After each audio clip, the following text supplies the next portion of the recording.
Pat Mayo Experience Honda Classic picks and preview. We'll get some one and dones on the go, maybe some picks for later on. Recap the Genesis Open. I can't do that without my main man, Geoff Fienberg, victim of the heat check.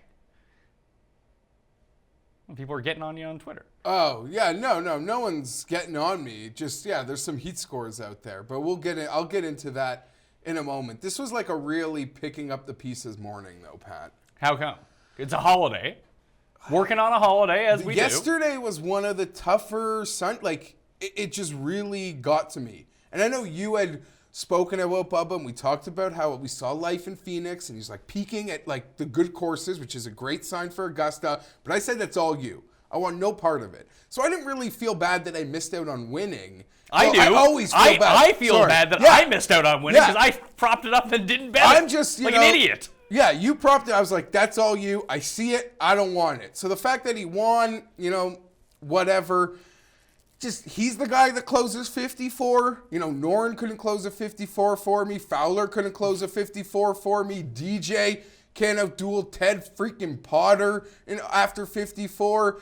And, we're in great stalking positions. You got Cam and Finau. I'm sitting there with some Finau and Cantley. And Bubba just holds on. It was a rattling morning.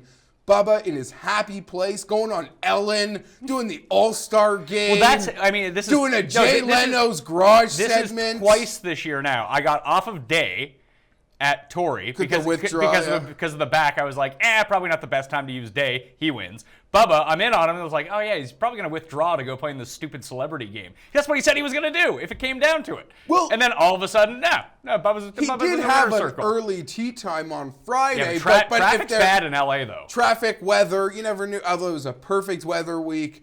Bubba, man, he did some things early on Saturday that were fantastic. And that bunker, man, just, it stings. Got to pick up the pieces. I got to pick them up. Fortunately, from the betting sheet, which everyone can always access on my Facebook page, facebook.com/thepme. And I do want to let everyone know, subscribe to the podcast, give this episode a like. All that stuff goes a long way. It takes no time whatsoever. Would really appreciate that you doing it. So if you're watching the video, just go like right now. Thanks. Appreciate it.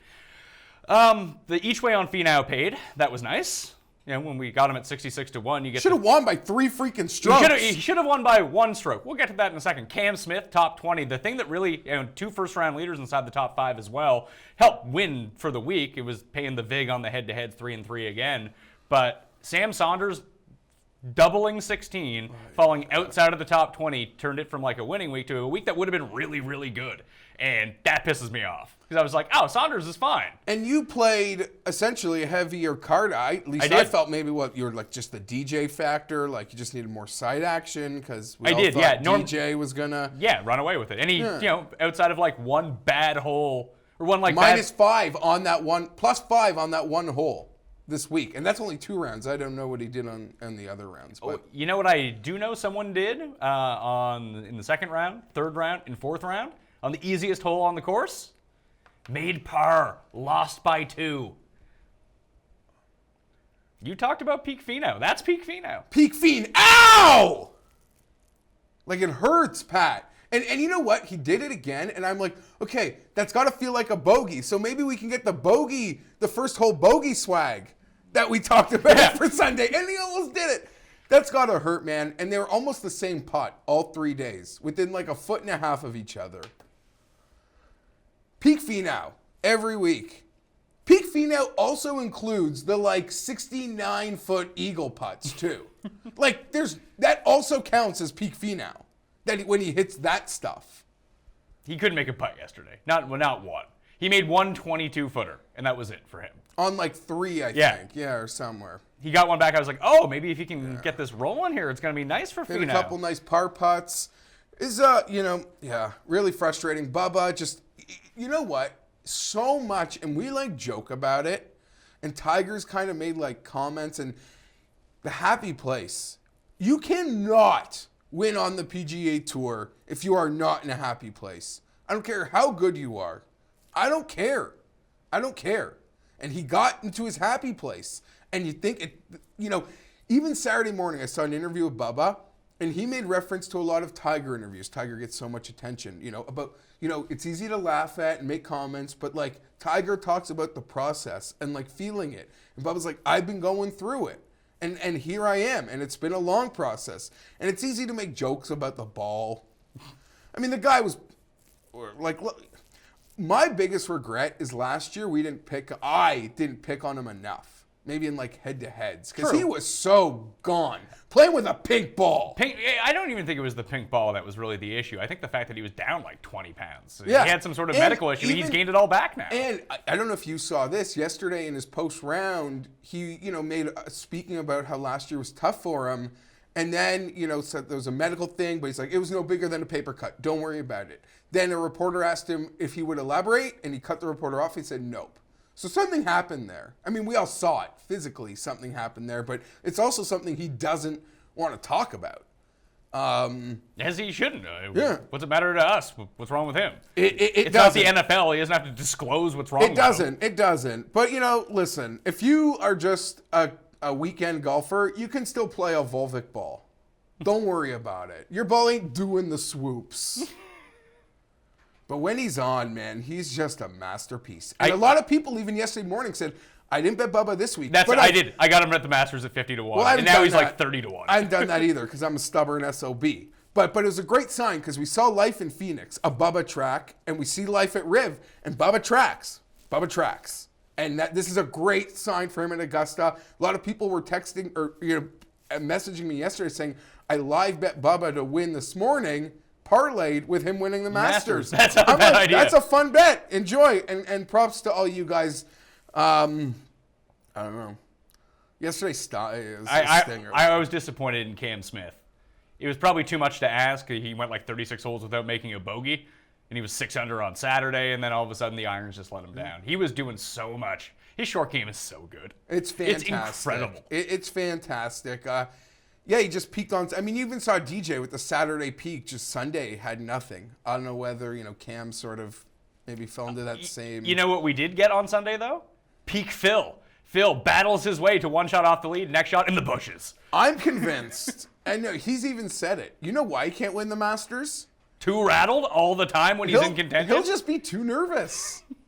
And listen, I say this, everyone, even Jordan Spieth, should be nervous, like down the stretch at the Masters. Oh no, he's anti-Anderkirch now, so but he's fine. Phil is going to be nervous, but he's another guy about a process and a recovery, maybe finding a win. There's a couple guys this week, I know you tweeted about seeing life in him and happy he's in the field. There's some guys that haven't won in a while who I don't know, I think Bubba pops them all. You know who I do? In many ways. You know who I do? I normally don't like Phil. But I'm curious to see what his number is going to be for Mexico in 2 weeks. That's where he was in a tree. Yeah, he gets free drops all around the course. And took a sprinkler head. And I understand playing by the rules. But when your ball is under a tree, how can you bring in a sprinkler head? He finds them. He finds Maybe them. the officials in Mexico are easy to pay off. I don't know. But it's a place where he played well last year. And listen, he's playing well. Guy keeps churning out results every week. I feel like I was trying to turn this and you were still throwing cold water on it. Can he win? Although Cuss did text me that if he is anything beyond 20 to 1 at the Masters, he's extreme value. Then I had to ask Cuss whether he understood how value works. But I saw that tweet. That's insane because he shouldn't be. No. But he's playing well, and it's a course that he can go around blindfolded and do what. Unfortunately, there's also like 10 other people that can do that too, though. Yeah. Like Tiger can do that. Fred Couples can do that. Unfortunately for Phil and even Tiger, it is very likely their best golf might not be good enough if, say, one of 9 guys decides that their best golf is coming up today. Yeah, even someone like Ricky, who seems to have no problem with Augusta for 3 rounds. Then there's always the 1 round that gets him. I got a lot of Ricky bet. But you know what? That's a great place to start. So Honda Classic this week, PGA National. One of the hardest courses on tour. And everyone always talks about the Bear Trap. The Bear Trap's super tough. 15, 16, 17. It's that like little horseshoe, swirling winds all around. The winds have been down the past few years. And in fact, holes 4, 5, and 6 actually plays the 4th most difficult 3-hole stretch on tour. That'll get you. That's a great stat. And what does the Bear Trap play? 3rd. And that's over the past 10 years. The last 2 years, 4, 5, and 6 have played far more difficult. Well, that's probably just a win thing. It is. Specific when to the winds are up, the bear trap is almost impossible. Before you get into the course breakdown, you wanted to start the show here, but I had things we had to say first. Okay. I will be at the Honda Classic this weekend. I talked about it last week. Unfortunately, some of you guys, lots of people have been great. I can't wait to meet up with lots of people. Well, Baroff's going to be there. Yeah, lots of guys. I honestly like to say could remember names, but like people have been sliding into my DMs. You know, I told them like I need to get there because I can get wasted. It seems like, a lot of beers. But a lot of you are heat scorers. Like my wife had to ask me what I said about my mother-in-law last week because I got so many messages. And like, I guess if I tweet something or something, she'll see the replies. I don't know. She sees it. I'm like, I didn't even see that message. Like 3 times, my wife asked me last week what I said about her mother-in-law, because you guys kept feeding like, come, like get away from. And I was like, I don't know. I know it wasn't nice, and I wasn't like that mean. I didn't want you cutting it. I didn't cut it, and you respected that. But yeah. I don't know, I got a lot of messages, which, not that I've really cared. She kind of like said it like laughing, but it's kind of a heat score situation. But I'm excited. I look to be there. I hope see some Tiger on the weekend, potentially? I hope Tiger makes the cut. Yeah, I hope. I think it's going to be a blast. I get to Palm Beach Saturday at noon. When do you get back? Will you be back for Monday's show, or are we going to push that later in the week? Because we can. Yeah, I gotta just figure that out. I don't think I'm back for Monday's. No, I'm not back for Monday's show. But maybe we could do it like electrical. Tuesday. No, maybe we could do it like. With you on the scene? A hookup. Yeah, we could. Yeah. We'll have to talk about that because I don't go till Saturday, so there's no way I'm back Monday or Tuesday. Okay, I mean we could even do it Wednesday. We'll figure all that out, but I'm gonna be there this weekend. I hope. I'm looking forward to a great event. It's an amazing field. I love this field. All the Euros, so many Euros live in the area. It's kind of where they set up North American shop. This is a great event. Yeah. Great event. And this is really where the road to the Masters kicks off. We have 5 events, and then it's Augusta. Now we're back on the East Coast. Say goodbye to the Pacific Ocean. Hello to the swirling winds and Bermuda grass. I mean, we'll get bent in Texas and bent at Augusta, but this is the lead up. 2 WGCs coming up. Valspar, one of my favorite tournaments, is coming up. No, you're right. Yeah, I would say like this is kind of like the road to the Masters kind of begins once we hit Florida. And a lot of guys, Europeans, like I mentioned, we haven't kind of seen yet, or some of them kind of put their foot in the water out west. It's time to get focused. Yeah. So Honda Classic, PGA National, the championship course. Plays just over 7,100 yards. It's a par 70, one of the hardest courses on tour. Actually played somewhat easy relative to how it comparatively plays. It was 14th last year at a 50 in terms of difficulty. It's usually inside the top 10, sometimes inside the top 5, depending on how rainy and windy it can get.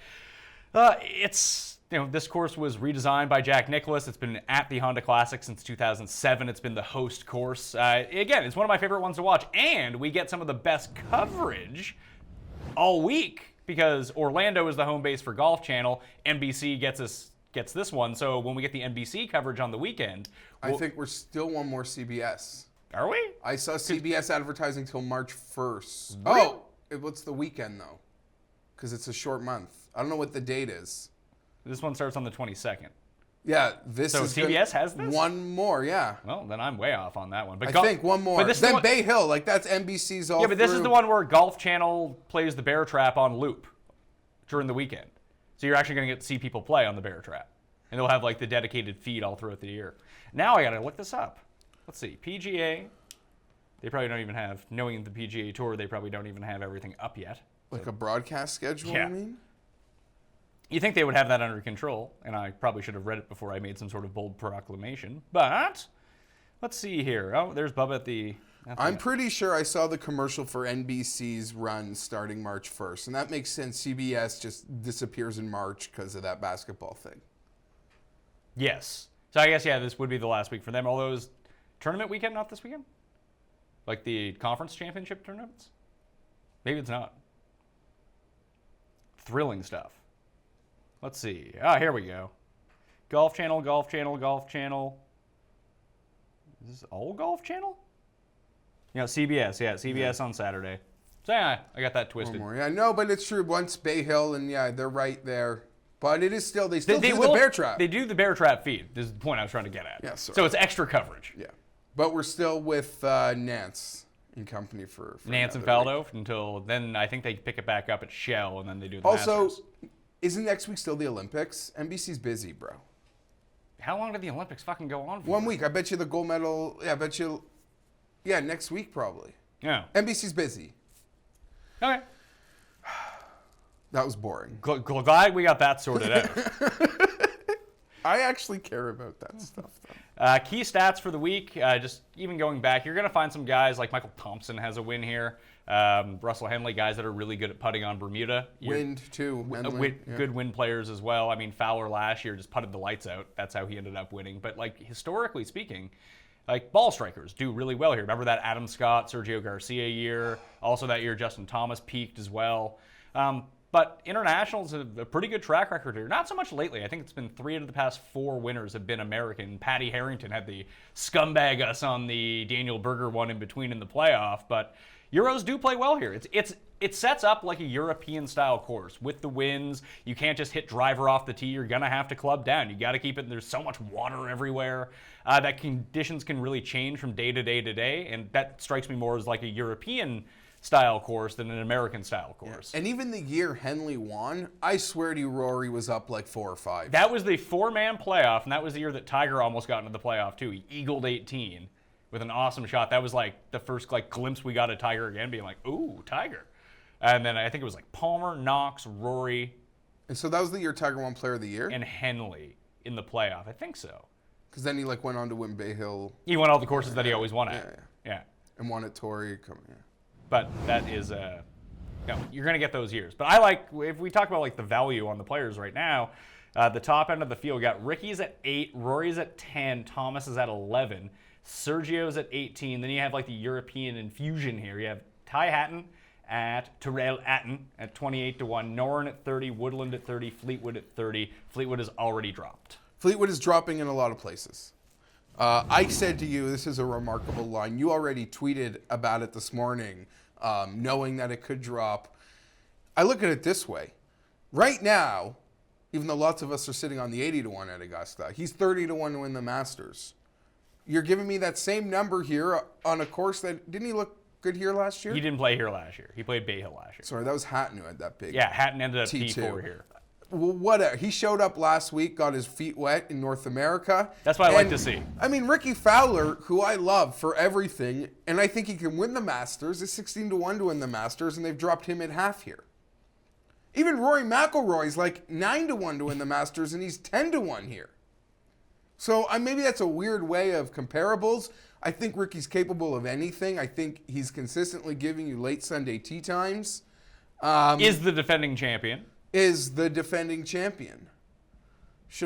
not going to. I'm just not doing 8-1 to. And weirdly, of the top 3 guys right now, I think Thomas has the lowest odds at 11. I don't love the 11 number, but I think just throw odds out the door. I think Thomas is my favorite player of the 3 of them. And you know what's funny? A year ago, this exact time, although Justin Thomas probably would have been 25-1 or something, I didn't think his game could win what the winning score will be here. Well, the winning score here is going to be -8. Yeah, I thought Thomas has to win big numbers. And then he showed at the PGA Championship that wasn't so much the case. Yeah, and pretty much all last year, just how the GOAT season that he put together for himself, won Player of the Year. So I would agree with that. I'm just worried about this: how much I've pumped the tires on Ricky that I'm not going to bet him, but I'm going to be there to watch him win. That being said, at 8-1, I don't feel like I'm missing money. No, you'd have to put down a pretty sizable wager to get your normal return on things at 8-1. Yeah, unless you have to start parlaying them up now. Fancy, but I don't know if I want to. Listen, I know he has a bunch of wins, but he hasn't won since this tournament last year. Ridiculous. Ricky can't close, although this is a course where you can close at. I believe it's 8 of the past 11 winners since it moved to PGA National. The 54-hole leader has gone on to win the tournament. It's an incredible stat when you consider the trouble that kind of lurks everywhere. Yeah. And was this the place where Poulter Yes. went in all the water Yeah. sideways? He was one of the ones that didn't win. Okay, yeah, I remember that one. That was the Berger Casey. How did we not get Paul Casey here, by the way? Not in the field. For 2 weeks, I'm betting him at Honda. We got Tiger. We don't get Paul Casey. That's actually really weird. I was so enthralled with the field that I didn't even notice that. So, like I mentioned, you can get my betting cheat sheet on Wednesday on my Facebook page. But because I don't make all my bets on Monday, that would be kind of ludicrous. But the guys I am locked into, as soon as I saw that Fleetwood number at 30-1, I hit it. I also hit Noren. I'm going back to Noren. He's not playing poorly. He has 3 straight top 21 finishes. He has the playoff loss at Torrey. Love it. I think this is more of his style course, too. I could be completely wrong on that. This is, I feel like, where he made his debutant appearance last year. No, he didn't. It was 2013 is when Noren, the only time he's played this event. They all played Bay Hill last year, all the Euros. Maybe I'm confused. I'm super excited about Noren. I was excited about him last year, sitting on a 300-1 Masters ticket that was whatever. Yeah, I can get behind that entirely. This whole little group, you kind of called off the top of the Euros. Hatton also interesting with the T2. He's the one I might be fading, though. Why is that? Because I like a lot of guys, and I like the 2 we've already mentioned. And the card gets filled, and even though he had that T2 last year, he's kind of... Have you seen his comments about hating the grass here? He hates everything. He's just going to get pissed off and throw a fit on the course. It doesn't mean he's not going to win. His past, because he's been playing over in Europe, and I put out my key stat power rankings from FantasyNational.com. If you are a member at FantasyNational.com, you can build your own stat ranks and look up anything. But the one thing that it doesn't do is factor in European stats, because their European stats, they're not great. They don't have the strokes gained sort of category, so there's nothing to measure them against. So the stat model will, generally speaking, undervalue a lot of the European players. But he's played Dubai, came 3rd. Abu Dhabi came T15. And to end last year, he went 1-1, T11, T16, T19. He hasn't finished outside the top 20 in any event since the Omega European Masters in week 36 of last year. So that would have been, what, like August? Holy shit. Yeah. He's playing well. And the guy putts, man. When you're a good putter, I don't know it if helps. I can bet all 3 of these guys. Why not, though? Because I was thinking about Sergio, too. Here's the thing. My card is going to be heavy. I'm going to be there. I need a ticket on Sunday. Well, let me ask you this, then. You might have just talked to me. I thought he was going to be the one from this group that I was going to stay off. But so I might be done. My work here might be done. Hatton's 28. But you can get other Euros down the card if you want. So instead of spending the 28-1, the money you'd have to make off that, you could have a pick of 3 people between Louis, Keimer, and Appy Barnrat if you wanted to. Or Burned. Although Burn's not playing so great right now. But either way, you get 3 of those guys for the price of 1 Hatton. I like them all too. But the one thing that this is all doing is we're all talking about the European players that I think it's leaving some of these decent American players kind of flying under the radar because no one's talking about them. Yeah, I've got a list. What do you make of Woodland? Plays well at this course, has already won this year. He's 30-1. I ran my custom stat model, and he's the name that popped past 8 rounds, 24 rounds, 36 rounds, 50 rounds. Gary Woodland rates out as the number 1 fit for this course. Now, I didn't include putting into that, which maybe I should, but I didn't. I just like to see what it looks like without putting influencing everything, but in terms of just pure ball striking, proximity from beyond 175 yards, from beyond 200 yards, par 5 scoring, par 4 scoring, strokes gained, ball striking, off the tee approach, all that stuff points to Gary Woodland. I literally buried my hands into my face at the mention of Woodland and Honda for one reason. Before Honda last year, Pat, I feel like I was never Woodland. I was still kind of scorned from Super Nintendo Chalmers at a Stableford. At Barracuda? It was like, this guy never. And then he came to Florida last year and was flashing that 3-wood in play like insane. And it was like, oh my God, he's amazing. These course suits him, his game, what he's doing well, work for him. And then he had that family thing, that tragedy. And then because of that, I'm a stubborn loser thing. Oh, karma's gotta get it for him. And then you got on him. He kind of got in that weird slump. Coming to this year, I like him a lot. Play him a lot of plays. Play him at Torrey Pines, and then the next week he wins in Phoenix. At 30-1, I don't know, man. I can't do it. But I love the guy. If he wins, I'd smile for him. So you have a personal interest into rooting for him since you're going to be there. I have you no. Be happy if he can Bubba win. Watson winning, I can screw the guy. Gary Woodland winning, I legit happy for the human. That's all I'm saying. He was T5 here last year too. I believe he was finishing in a tie for 4th with Hatton. I think Morgan Hoffman ended These up courses too. too, like Valspar, what he can do. Well, it's weird because I always talked about Gary Woodland plays really well at courses where you have to take driver out of your hand, keep it in the fairway. Then he goes and wins Phoenix where he's hitting driver every single time. So who's the idiot now? Me. Us. I still think that he plays well at courses where you do take the driver out of his hand because he can still bomb it with a 3-wood and he's incredibly more accurate. I think he's an interesting name. I will not be playing him. DraftKings-wise, I'll probably be on him. I like the Europeans more. There's a few Americans backing him up, though, that I'm into. We didn't talk about Sergio whatsoever. Sergio is sort of, I think he's underpriced versus the big 3 names here. So you have Fowler, you have Rory, you have Thomas, and then you have Sergio, who comes in at a much better number. Always played well here. Plays well here. He lost to Adam Scott here. We had him.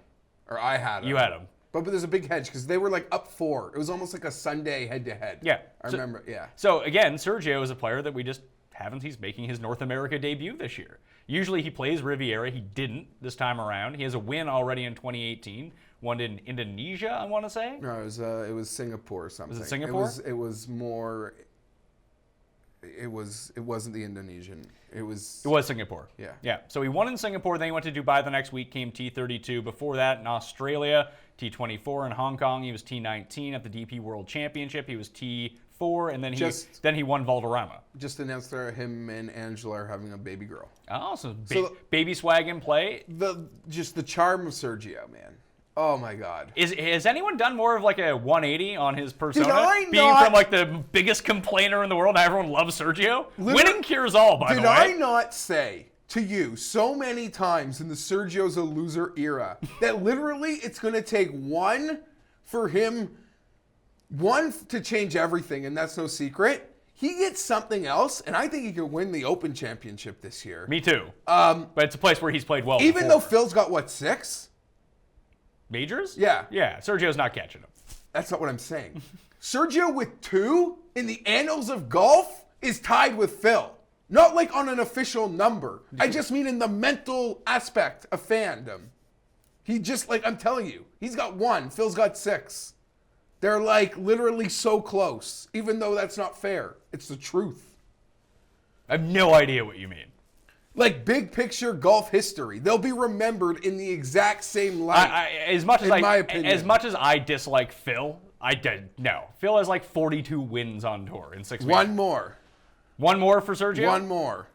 They're in the exact same grouping. Well, it's weird that if they all retire. I'm not talking about facts. I'm talking about perception. Oh, so you're doing the Tim Andercuss, living your truth. What I feel is fact. No. Okay, let me ask you this right now. If they both retired today, who do you think would be remembered as the better player? Phil Mickelson. No, Rory or Sergio? Rory. I would think that Sergio would probably be more fondly 20 years from now, be like, oh man, Sergio was so good. Rory, he was a flash in the pan. Rory has 4 majors. People forget that. I don't. I said Rory. I get that, but I just feel like there's this thing around Rory where people are like, he's terrible. He's no good anymore. It's just really weird to me. Rory, for all this, struggles, he is tuning up for Augusta. Or potentially here. He's the one, he does worry me a lot. I mean, I like Thomas out of those top 3 the best. But Rory, he's won here before. He's lost in a playoff before. Clearly, this is another one of those things where he can hit 3-iron off every tee if he wants to. And I will say something with all 3 of these top names, they all live in the area. And Ricky usually wins that Old Palm member pro. A few Old Palm members in this field. But yeah, they all got places there. Rory's selling his Florida mansion, but maybe it's too much of a bachelor pad. And now that he's married, the wife wants more of a different look. Because I don't think he's getting out of Florida, is my point. Well, you wouldn't want to get out of Florida because you pay no taxes. Yeah. And that's why unless he moves to Tennessee. But that's why so many of the Europeans, whether it's Orlando or this Palm Beach Gardens area, are sort of the 2 hubs of European golf home base. Yes. Let's talk Tiger before we get into the rest of the field. Tiger coming in at 66-1. Just feels like another guy. He does feel, and that's great. But right? now he's getting other guy odds for the first time in ages. Like even last week he was 25-1, and then all of a sudden, boom! You look, he was down to like 35-1. That's kind of where he maxed out. Like 40, he was kind of there. Opens at 66-1 here. No one's betting Tiger. He's 21 to win the Masters, but 66 to win the Honda Classic. Listen, he's never really. He doesn't play here, so this kind of caught people by surprise. Even though, like the other big names I mentioned, he's got quite the place over in Palm Beach. He is a stone's throw from this course. He's familiar with the area. Very much so. Let's just say that. So Tiger. Do you think if I go to Starbucks really early in the morning, I could see him? Maybe. Just stake at his house. No, I think you got to stake out the Starbucks. Okay. That would be my guess. No, like to see a consortium of players. Yeah, potentially. They might have like their assistants go get that stuff for them, though. Probably, but I don't know. You always see them doing the walk-in shot out of the car. They usually got something. So, Tiger at this course in the past, it's not as infrequently. He's played here twice in the past since 2012. He played here in 2012, came second. That was the year that I was talking about, where he almost got into the playoff. That's the year that Rory won, I believe, by one stroke. And then the next year he played, he was T37. That was the year he won Player of the Year. So the one good thing about this, and one of the struggles that we saw from Tiger at Genesis, was the guy could not drive the ball whatsoever.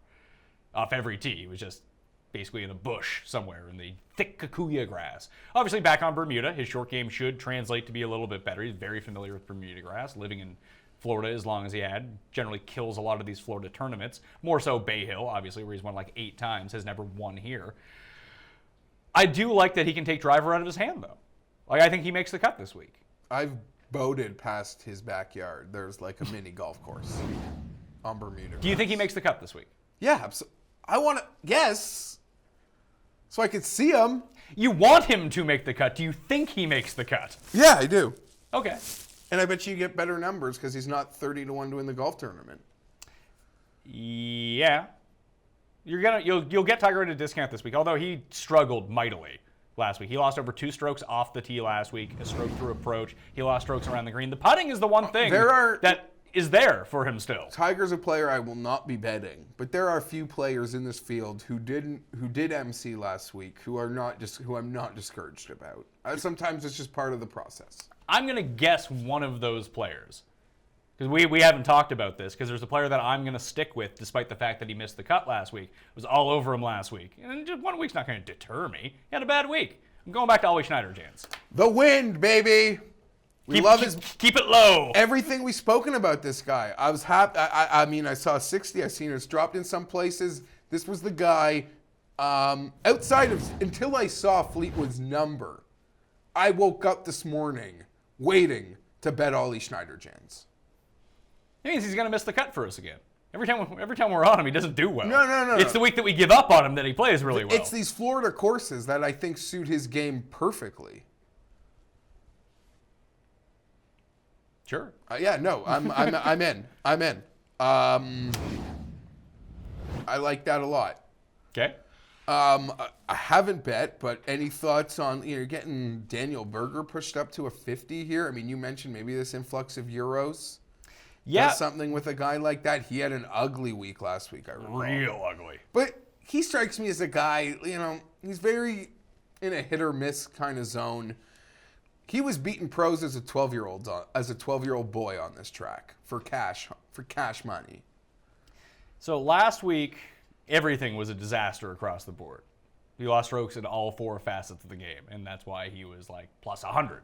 But the weeks before that, 11th, 14th, 11th, 14th. He popped in all your stat models. Last week, yeah. But yeah, so what? We're going to take one bad sushi at LA? I mean, I was looking at different things last week. And the big, yeah, I know, it's the long irons, right? I mean, I think long irons do play a factor this week as well, but like driving distance was really factored into that last week. Yeah, that's true. And it's not so much here. Like, I'm No, you're right. more of an emphasis on ball striking for me. Around the green was especially important last like week. Henry- But the thing is, around the green was so important last week, and he was a disaster around the greens, where normally he's quite good. At this week, when I went back and looked at like the past 5 years in terms of which strokes gained metric really kind of popped out in terms of the guys that make the cut, around the green's not that big. Guys either hit the green or they're in the water. And again, it's grass, Bermuda grass. He's very familiar with. This is the type of course where, like, if Stenson was here, he'd be with like these guys at the top, right? He wouldn't, though. He'd be getting the Sergio number. I wish he was here. I know. I wish I. So, I guess we should talk about that. There's a few that we haven't seen yet come over. Ross Fisher hasn't played here. Of the top 50 guys in the world, Fisher hasn't come to the States yet. Stenson hasn't played an event yet in the States. Has Rose played? Did Rose play Torrey Pines? Yes. Rose played Torrey Pines, so he's not one of them. Matthew Fitzpatrick, the European Daniel Berger, has not been over yet. I mean, Hatton, Fleetwood, I talked about them in our previous show. I cheated. I put them together. Why isn't Fitz here? I know he comes to Valspar, and I get excited, and he misses the cut. Then he goes to Heritage at his perfect course, misses the cut every year. Maybe that's what I was thinking. Yeah, I don't know why he wouldn't be here, especially in Barrett's backyard. That's a real letdown.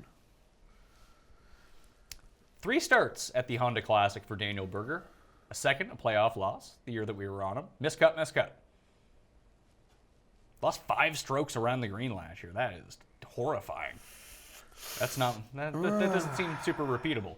So the rest of the guys that are in this range, so we kind of cut it off at Fleetwood and jumped right to Tiger and guys that are more down the list. But we have Brian Harman.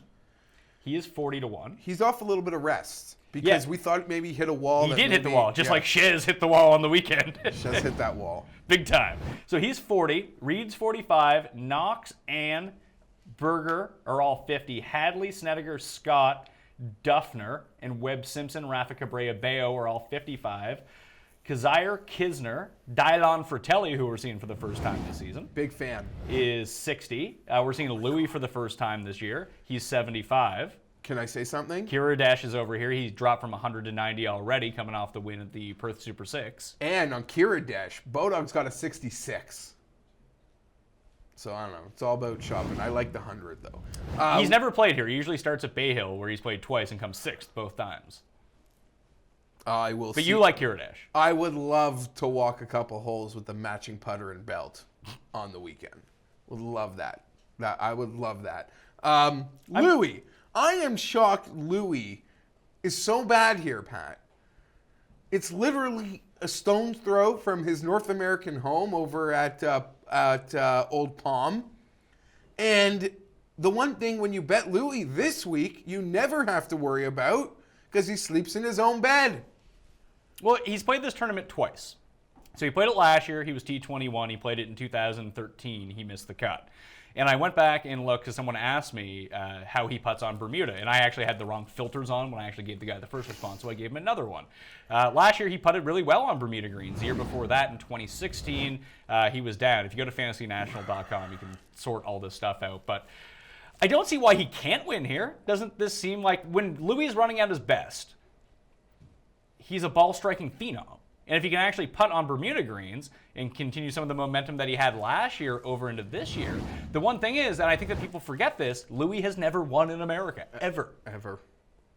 A lot of T2s and T3s, no wins. If this was the place to win, though, if there was a place, I don't know, to me this place sets up form perfectly. So, I don't know, it's a big number. I got a partial eye on that, but I want to go backwards a little. 1 second, does it worry you that with any of these guys, whether it be Hatton, whether it be Louis, whether it be Fratelli or Kiradesh or even Bernd Wiesberger, that this is their first tournament in the States this year? Yeah, because the road to the Masters begins. No, but does it worry you that they're coming over from overseas? Not to say that they did it last night. They could have been here for a week and a half for all we know. A lot of Louis probably been at home for 2 weeks. For all you know, that is a fair point. I don't know.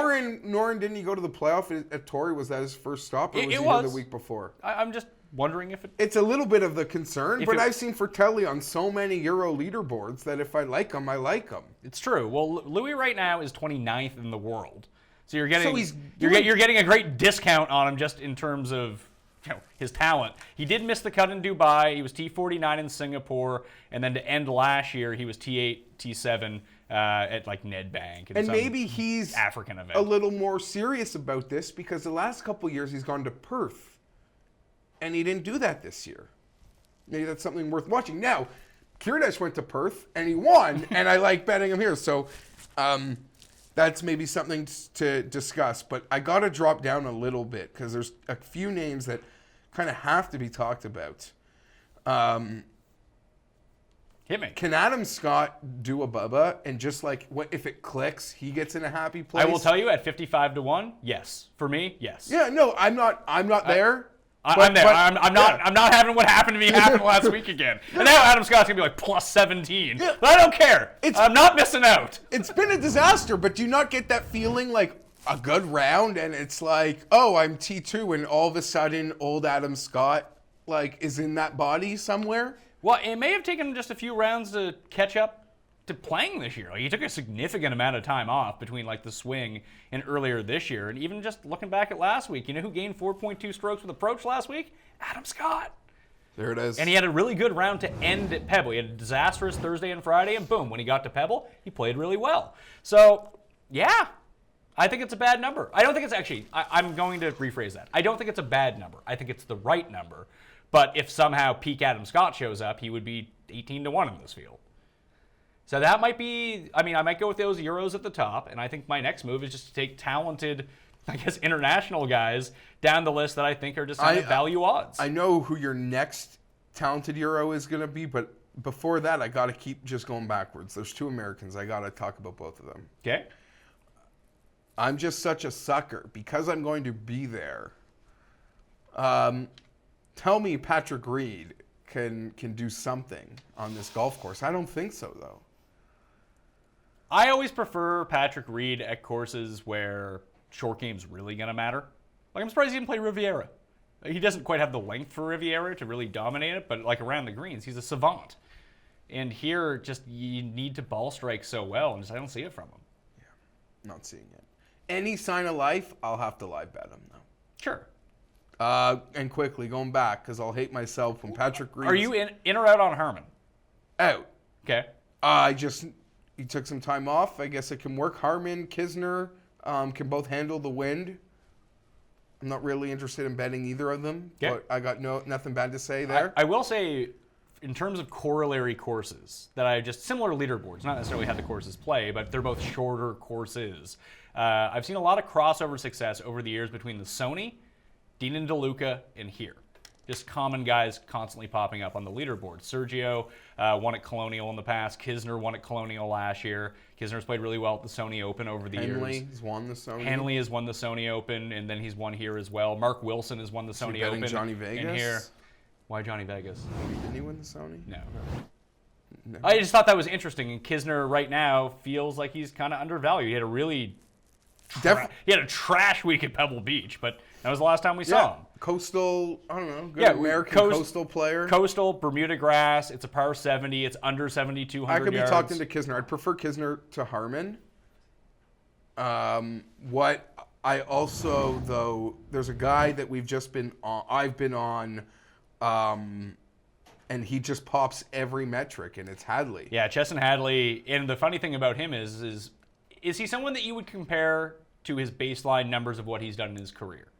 For you. Sorry, you're asking me to give a comparable player? No, I'm just saying that if we look at what Chesson Hadley's done in the past, would you rate him the same way now as you would like Chesson Hadley, what his results were in 2014? I wouldn't, because I feel like he's upped himself a level. Yeah, absolutely. He seems like he's a better player now. It's like when we used to look at all those Kisner stats from like 2 years before he kind of broke out. It's like, well, it's kind of hard to gauge. However, when you go back and look at Hadley, he's played this event 3 times in the past. He has top 25s twice. Hasn't he won the Puerto Rico Open? He has won the Puerto Rico. So can be the windiest event in the world sometimes. Sometimes. And even dating back, I mean, he missed the cut at Safeway. He's played 8 events since, and he's come inside the top 5 in 4 of them. Yeah, and he hasn't missed a cut. You making mention that you feel he's bettered himself overall as a player, I totally agree with. And like I often mention, in that little world window that these players sometimes let us into, whether it be the network showing the tournament or themselves on Twitter, I know they're showing us what they want. I agree. I can tell he has upped himself in every way. My only concern is he always kind of struck me as like a California kid, would win on that California course. I was really high on him through those California, even desert courses, whether it be the Palm Springs event, the Builders, or he played well in Phoenix. I thought those tracks really suited him.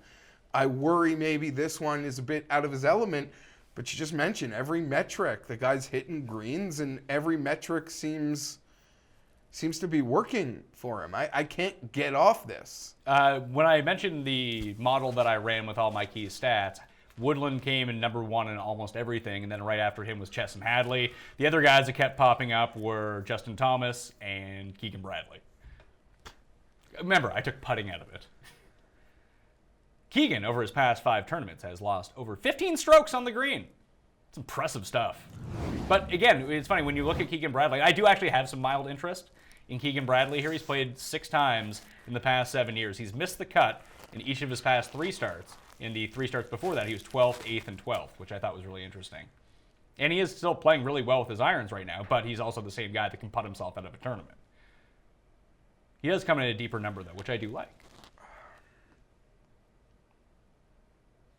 I never have interest. I hope he plays well. I always say I hope Keegan plays well, because when Keegan plays well, we get to see Keegan, I get to see his shoes. Over the past 24 rounds, Chesson Hadley is first in strokes gained approach, he is first in strokes gained ball striking, and he is 5th in proximity from 175 to 200, which is, this week there's going to be a lot of shots from 175 and beyond. Like, you're going to have a lot of really long irons into some of these places, but you can kind of get yourself to your preferred spot on a lot of these holes, because with so much water, the holes dictate where you have to hit the ball. Yeah, I agree. Another guy in this range who my eyes always seem to come to, Pat, is Rafa. You love Rafa. How can you not? He doesn't win, but how can you not? He did win that one time when he was like 9 strokes off the lead last year. Scottish Open, I want to say. Scottish Open, yeah. And like no one was thinking about it, and then boom, Rafa wins. He can go low. We saw it the second round of Genesis. Like I opened up Shot Tracker. He's like 5 under through. Yeah, he was like 7 under through 9 holes on Friday. I was like, what the hell is going on here? Euro, wind. Yeah. I mean, you just have to start like, I know that Cabrera Bello is probably a more talented player than Chesson Hadley. I think I would rather go with Hadley. Oh, I've already bet Hadley. I have not already bet Rafa. There's a process there. So there's one more guy that I want to talk about. I mean, do you have any interest in Fratelli here? I don't, and not in his first start. My eyes are on this guy. Not when I can get Louis for a better price. I know people are in love and maybe sleeping at Louis' house.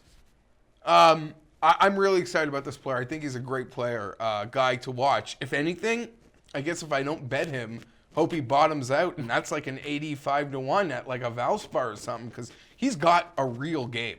Agreed. Real game, and he makes those putts. I see him over those 10 to 12 foot like par putts, and he hits them with such confidence that I have such confidence in him. You know who doesn't do that? Tony Finau.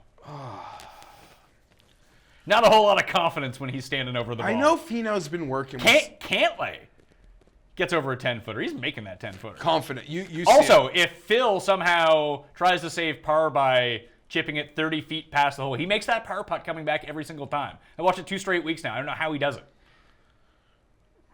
Phil chipped in on 14, and Bubba chipped in on 14.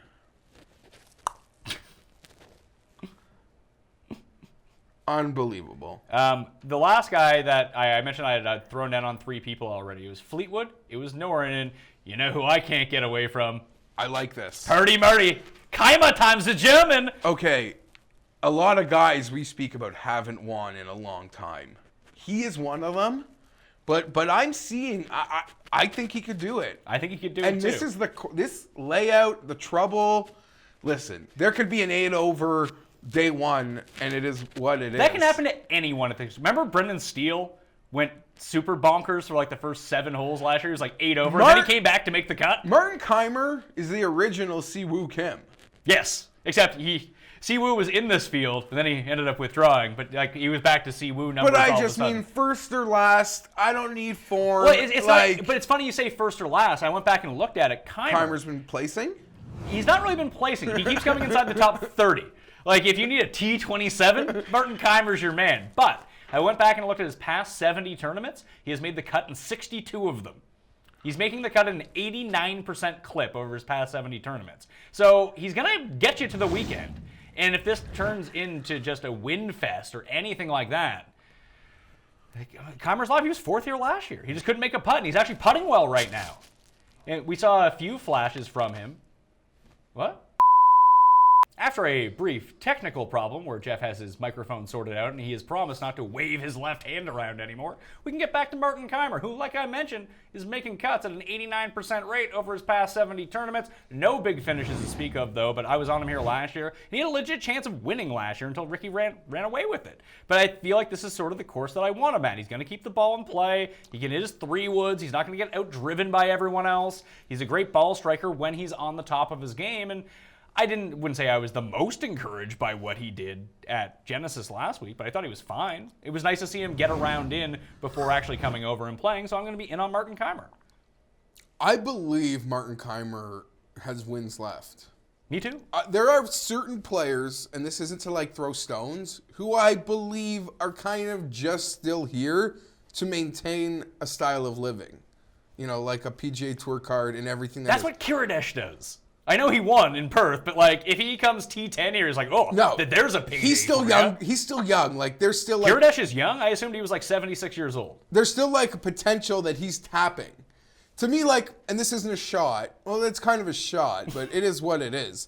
Like to me, Ian Poulter is literally like just trying to maintain the lifestyle that he's used to. And you think that Keimer is someone that is only really still concerned. He's making these cuts, he's doing everything, but if he peaks, he can win. Yes. And we've seen it. And maybe that's really unfair, but that's how I see it. And to be fair, it would be hard not to see it that way when the guys won the Players in 2 majors. Well, I was going to say, to be fair, it's also like, Keimer's won big events. Poulter's literally won maybe a Ryder Cup match play. He won a WGC in China one time. Like, yeah, right? He's going to be an assist. Maybe he's going to like get to be a Ryder Cup captain. Probably shouldn't even be. I would probably pick him for the team, for that veteran leadership. No. If the USA is going to pick Phil, which they're going to do, having Poulter on the Phil Euro is team. meritly making this team, and that bothers me. Right now, he's kind of doing it. We'll see how it plays itself out. A win would really help from Phil. All these like T8s isn't going to pay the bills. But if you listen to the announcers talk about it, like oh really? They're in the tank for Phil, are they? No, big shocker. That's not where I'm going here. That's not where I'm going. Phil is hyper motivated to make that team on. I mean, he's never not made a team. He's made X, like he's the guy. But he knows that there's probably a captain spot for him, but he is like intensely into making that team on points. Not that other guys aren't, but it is his like main takeaway. Once he knows he can't win the golf tournament, it's his main takeaway every week. It's not about like an extra 20K, like maybe some younger guys. Okay, there's a few names I want to kind of rattle through here. A guy that popped in my model, which I don't like seeing ever, Scott Piercy, 66-1. Next, you're going to tell me Ryan Palmer. Ryan Palmer did pop.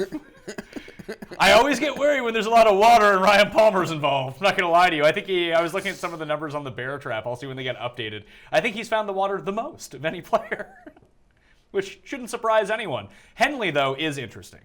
Coming off a good week at Pebble, he's won here before. I talked about the corollary courses. He's won at Sony before, too. Generally speaking, is a very good Bermuda putter. Do you have interest in... Should I be taking Chesson Hadley over Russell Henley, I guess is my question, because I think you can make a pretty good case for either side. Right now, I'm leaning Hadley, but if you want to tell me that Henley's your guy, I'm not going to be arguing with you. Won't argue, but I'm betting Hadley. I've been betting him, so that's just the easy out for me on that. The thing with Henley is because I'm not betting him, like he doesn't scare me as a first-round leader. Like he can be a first-round leader. He doesn't scare me as a first-round leader. I get scared of Russell Henley, like when it's the win time heater. Yeah, two back. Not even more. 15 holes to go on like Sunday, he's and four, the conditions are getting he's awful. like 4 back Sunday, and he starts like 3 under through 4. It's trouble for everyone who doesn't have him because he catches insane heaters. I don't want to bet him. I'd rather bet Rafa. That might sound silly. I think I would go Henley over Rafa. But there is a guy that I actually have circled. I haven't really dug in all the way yet, but kind of like Patton Kizzire again. Rick Shithouse. He's already won twice this year, and you're still getting him at 60-1. Like I feel like Yeah, I like Hadley. And Hadley's 55, but Kazir's accomplished more. And he just did win the Sony Open, which I did say there's a direct corollary between those two courses. I didn't even... Yeah. I'm not there. There's just other guys. Okay. Who like Stalling, 70-1. Back-to-back good weeks. Pass. Thomas Peters, 66-1. Everyone was on Thomas Peters have my eye last on him. year, because coming off the T2 at Riviera, and then he just bombed to miss the cut here. I just don't know if this is the perfect place for him. It's probably not. There's a lot of landmines. And he's a guy who can blow up. He can take a big number. Yeah. I don't see me betting him because this guy. There's a lot of guys. There's and you just like other him less. people. GMAC, 75. Nope.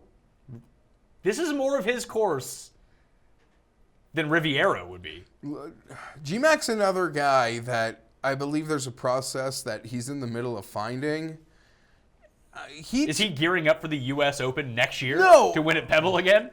I just mean, like, GMAC clearly, like, anyone that follows golf saw this guy, you know, become a good golfer. He was always in all the big tournaments, and he clearly took a lot of his focus into, like, a clothing brand and his restaurants. And, you know, you get older, you kind of outreach, and you have the money to build something. And it seems like he's rededicated himself to golf lately. That's where I'm coming back to. You can see something is happening there, and there's a process that's beginning to take it away. And I saw mention, like, just the goal of getting back to WGCs is like a huge victory. Yeah, those are guaranteed paydays. For all these guys. So here's the thing with McDowell. Obviously, he kind of faltered in the final round at the Genesis. Last week, he gained a bunch of strokes around the green, which necessarily will not translate the most here. But he lost almost 4 strokes putting, which is really unusual for Graham McDowell. So the rest of his game was kind of clicking on the West Coast the last time that we see him. And then you go back and look at how he's done at Honda over the years. So would you say that GMAC was in a great place this time last year? No, right? He was T14 here. The year before that, T5. He has 2 other top 10s at this tournament over the years, too. You mentioned he lives in Orlando. He's very familiar with Bermuda. I think that if he gets the putter back going, you can watch out for Graham McDowell. Graham McDowell is always the king of, once everyone kind of gets on board, that he is a gigantic letdown. But I'm kind of intrigued. Very intrigued on Mr. Graham McDowell this week. Again, this course far better suits him than Riviera did. I wish Burned had like a start or two stateside. This seems like if there's any course that he's ever going to win at in the States, this would be the course. Or Bay Hill. I think you have to go too low at Bay Hill. Yeah, there's. I just don't see Byrne winning. There's a few more birdies. I'm not seeing Byrne win at 18 under. Like if this ends up being like bad conditions, -6 is the winner, Byrne can win. Well, then you know who else can win, and he drives his sports cars all around Florida. He's a happening young kid. I'm a sucker sometimes, but Grillo. Grillo is someone who's sneakily rated out very well. He just can't putt for shit right now. No. Here's the other problem with Peters. I don't think he played that bad. But, you know, just following people who were really invested in him, the guy missed almost a Pheno level amount of putts. Maybe more because he didn't score at all. So I don't think Peters played badly last week. But Grillo's got more of my attention to just handle wind, hit greens, and win at a 7 under, if that's possible. Might not be. Grillo's playing better recently. I remember I was on him at Torrey. Crap. And then I tried to parlay that into the Phoenix, and that didn't really turn out well. But he's 57th, 12th, 47th at Sony. The approach game is there, can't chip. Putting's actually kind of back for him a little bit. Like he's not consistently losing strokes putting anymore, which is nice. He's not like lapping the field on the greens, but he's still getting off the tee. Ball striking wise, I think I agree with you that he is someone to kind of watch out for. What's he coming in at right now? I'm seeing 100. 100. Yeah. But like List is someone who's kind of been playing a little bit better recently again. He's at 100, has played well at this course in the past. Okay, I don't like the 100 number. That strikes me more as like a T20 bet on Luke List because I just don't think he's going to win. Okay, But I also said that I didn't think Kevin Na was going to win last week. That's why I stayed away from him. Because like, he rates out really well for me. Da-da-da-da-da. I just don't see Kevin Na winning. He almost won. Almost won. Uline. Man, that guy's terrible. You're done? Yeah, You're done? I'm You're done? Okay. I'm done. Didn't Lahiri pop here last year? I can check it. Lahiri was kind of in the mix last week. Never like in contention mix. I don't know what you're talking about. Didn't Lahiri come like T11 last week? So T11 would have been that, 7 under grouping? Let's see what he ended up coming, because I just kept seeing his name. He ended up T26, but I think he faded late. No, he got himself sort of almost like how Phil got himself into it and then fell back. Phil was actually in. Yeah, but Lahiri was like the next step down from that. Like he was back and then made a run on Sunday and then fell back. I always saw him in that 4 to 5 range. Okay. Let's see. Honda Classic from last year. He was 11th. Lahiri will have my money as a first-round leader bet. He is. Yeah, he is the quintessential first-round leader guy. He can also miss a 3-footer. That counts. Yes, but he always gets that one hot putting day, and then it just swings back the other way. Speaking of the 3-footer that counts, the biggest 3-foot miss of his life against Chris Kirk. It was like would have tied a President's Cup. Oh, Lahiri, yeah. Any thoughts to Chris Kirk? I got excited for a second because I mix them up sometimes. Chris Kirk, Chris Wood. Wood had a fantastic week in Europe, but he is not here. No. Chris Kirk, in my short-term model of 24 rounds, rates out 12th. But the thing that he does not do well, at least recently, is hitting these long irons. His proximity from over 200 yards is disastrous compared to the rest of this field. But on approaches, he's currently second. On par 5 scoring, he's 14th. Ball striking, 17th. Proximity from 175 to 200, which is kind of key here, is number one. I think if you're going to take a bomb, that Chris Kirk makes some sense, but again, he might fall into that first-round leader mix for me too. Keeps having hot first rounds. Was it Sony? Yeah, it was Sony. He played well at Sony this year, right? That's where he split the first-round leader with Zach Johnson. Bodog must have a mistake because they've got not a good one. They've got Bronson Burgoon at 80 to 1. And I'm seeing him 250 on. Maybe I guess Will Hill knows something. Last 5 years for Kirk at the Honda, miscut, 12th, 51st, and 56th. But he's playing a lot better right now. The last 2 years were kind of a write-off for Chris Kirk. Last name, just because he's all Gator. Billy I'm Ho? not saying I'm betting him, but Billy Ho. What's Billy Ho at? That 110. I'd have to dig in more on him later in the week. Sean O'Hare at 200. Sure. He could not putt last week. Like, his putting was disastrous. The rest of his game kind of came around. Well, I'll probably keep more of an eye on him at, like, Valspar, where he's had success in the past. But let me ask this. Because you don't hit driver here, can Wes Bryan score at 200 to 1? I believe he played well here before. Isn't this, like, the first time that we got a glimpse of Wes Bryan? Being like, ooh. Maybe. But he was also on such a good run last year, too, like, leading up to his win I'm not at Heritage. Yeah, I'm just kind of spouting off names. Yeah, well, I mean, we can talk about some of these lower-end guys. I can dig into. He lost 5.5 strokes last week off the tee. But there's no driver. No, but let's. No, That's still not good. Okay. If the irons were like there, I could see it. But like he was tied for 4th here last year. But again, he was tying for 4th everywhere last year until he won.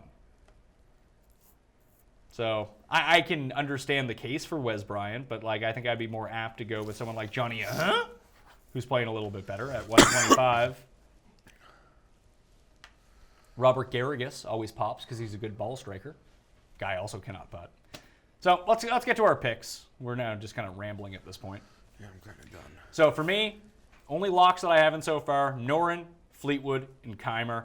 I'm having a very strong lean towards Hadley, Louis, I think G-Mac Ollie are going to make that card, and Ollie for me too are probably where I'm going to gravitate around. But I want to make a decision between sort of those guys, and if I want to kind of take the Nestea plunge on Sergio. Because if I bet Sergio, I can't bet those guys because too much of my overall capital is eaten up. So I might just take the 3 shots, and then J.J. Spawn, who I will go back to at 175 because, hey, I know his score didn't look great last week, but I dug in a little bit to figure out why. Because I thought he was still injured and like, oh, he's going to withdraw. He lost 11 strokes combined between around the green and putting. It's never going to happen again. So ball striking wise, if I said I was going to continue to bet JJ Spawn, you were giving me 70 numbers. I was in on JJ Spawn. You give me 175, and at least now I only have to bet $5. So who are you looking at? I'm looking at a lot. Okay. Because I'm not going to lie. I don't want to be there Sunday without something fire in my pocket, Pat. Okay. Official will be Tommy, Noren, Hadley. I believe I can jump on that Keimer train and that Louis train. Keimer might be a better T10 bet than an outright bet. I know you don't like T10 bets, but I think that might be... I'm going to bet him to win outright, and I'll bet the T5 along with it as a part of the each way, but... But still looking at the official six-pack, to supplement Tommy, Noren, Ollie, and Hadley, staring at Berger, statistically a lot of things have been right. And I don't know. I've watched this thing long enough to know, like, when it all goes wrong, it's kind of better. It's better for the number. And sometimes you just flush it out of your system. That's what I like. Nothing worked. It's all gone. He's going back to Florida. He's played well at places. Yeah, this is me. This is where, like, the Burger Time thing you made began. Yes. So that one has me really keen. So that's about 5 official names. Yeah, and then later in the week you'll put them out, and I'll put out. We'll put them out. First round winners, head to head. And then from the back end, like bomb potential for me would be in that Barn Rat. Lahiri's scary enough. I think you can almost cut it off at like that 75-80 range. Like Keimer, Louis, G-Mac for me. Even Kazire dropping down a little bit. I bet you he won't be bet up. You might be able to find a 70 number on him. Like, if you just want to take a few shots with those guys, because normally I don't dig that much into like the 30-1 range. But I do think there's value there. What about Hatton? Did I sell you on Hatton? Because I didn't even sell myself on Hatton yet. I'm very curious. It's all those starts. And the thing I love about Hatton, we talk about it a lot, is the intestinal fortitude that you mention his consistent great finishes. And I know, you watch this guy. If he is somehow in a head-to-head against a Ricky, against a Rory, no fear. Like, I don't think he wilts for a moment. And I love that about Noren, and I love that about Fleetwood. I love that about all these guys. Berger, I feel the same way, like a killer. I know there's an anti-Berger movement. He's only a killer at the St. Jude. Everywhere else, everyone runs him down. No, but I mean, like, the attitude. He's got a killer's attitude, in my opinion. Okay. One and done selections of the week. You had DJ last week. I believe he beat Noren, who I took. Could have tied. But you had King of the Castle anyway, so it's your pick. King of the Castle. And you know how funny that is? It's like, you're like, oh, I won first pick. I won the right to pick DJ last who week. I would have taken. Yeah, that's what I'm referring to. Well, one moment. Do you have one and done strategy? Big picture? You know who I am going to bet that I failed to mention? Adam Scott. Blind bet on Adam Scott. Sure. And I'm with you. That 200 Siwoo is a sad withdraw. I know. That's a sad withdraw. But it's nice to see that we're getting Siwoo numbers again. Yeah, he's going to show up next time 200. Yeah, that's great. I think he's just playing well, and I'll ride the form. I'll take Noren. You'll take Noren? So we swap here. I'm going to go Fleetwood. I like it. I think Fleetwood's going to win. Oh, that'd be awesome. It wouldn't do great for his Masters numbers, but I don't think he's going to win the Masters, so. I don't care. I know. I mean, listen, I would much prefer he wins. You've already missed it. Yeah, I missed the boat. You missed it. Because at 30, I mean. I'm not betting him at 30. Yeah. Hey, wins this week. It's like at 22. Yeah, but then if he doesn't play well next week, it'll drop back down. When you're not Tiger, Phil, Rory, and these guys, your numbers can swing a little bit. And I've decided that Rory scares me the most. I still think JT scares me the most. Because Rory's just going to click. It's literally going to be a kraken. Rory scares me the most to win by 10 strokes. That's kind of what I mean. JT scares me the most just to walk away and just win this. Oh, but I guess I was making reference to the fact I'm going to be there Sundays. I'd like like last week was amazing. That was crazy. How many guys were in play? Hopefully we get that again. Hopefully one of my guys is winning after 54 holes and continues the trend of closing it down. It's very possible, because if the winning score is historical, you don't have to do much to hang around. Make power. There are so many big numbers. And not even like, oh, you bogeyed 3 holes in a row, you're +3. No, you just made a 9. It's like, oh, sweet. And the other part of it, I love that we're in Florida, so we're off early. Like, when I check the leaderboard for the first time on Thursday, because I don't, later in the day. You'll wake up and you're like, oh, stuff's happening. We're deeper in. Even sometimes I like avoiding it, because it can mentally I laid down a marker with Brian Harmon here 2 years ago. And I was like, Brian Harmon's going to win this week. He's the guy on DraftKings that you need to get. He's the guy that you need to bet. And by the time I woke up and looked at it, I think he was 11 over par. Good week for me. Great success. So you have that potential too. I remember people losing their shit over Brendan Steele here last year, though. He's not here. No, he's not. But just last year, like he was like the chalk guy of the week, and I think he may have been 7 over in the front 9, and he battled his way back, and he ended up making like the cut on the number and came T13. So there is the potential to score at this course, which is really nice, but there's so much water. And it can really get you going in a bad way. And if it starts getting windy, it plays hard. And the other part about it is because you have those 2 treacherous stretches on both 9s, there's no like, oh, my guy is... Sometimes when you're watching the early round leaderboard, it's like, oh, I'm like 3 under and I played the hard side. Yeah. Both sides have their horrors here. So if it's not windy, the bear trap shouldn't be so bad. Yeah, and I'm excited. I'll be there Saturday. I'm hoping to be there in the afternoon by the time the leaders get off. And Sunday, I'm planning on being there all day. Cool. Geoff Fienberg. If you want to check him out at the Honda Classic, you can follow him on Twitter at gfienberg17. And people message me like, are you coming to this event? Are you coming to this event? Are you coming to... I'm like, no. Like, my wife's mom has a place in Palm Beach. My wife. But like, no, it's not like a common thing for me to go to events. Just the timing worked out perfectly here. You can follow me on Twitter at the PME. You can also subscribe to the Pat Mayo Experience on the iTunes feed, Spotify, TuneIn, anywhere you can download podcasts. You can find the Pat Mayo Experience. Remember to rate, review, 5 stars preferably, but any review will do. It takes like 5 seconds to do that. Give the episode a like on YouTube, and you can follow all my work and content written-wise up on dkplaybook.com. I'll be back tomorrow with Ben Raza on a full DraftKings breakdown, and on Wednesday, doing a live show with Reed Fowler, taking your questions 3:30 p.m. Eastern Time. We'll be streaming live, so get your questions in, tune in for there, and boom, you'll be able to watch it on demand after, but it's more fun when you watch it live. Anyway, I'm Pat Mayo. Good luck at the Honda Classic. I'll see you next time.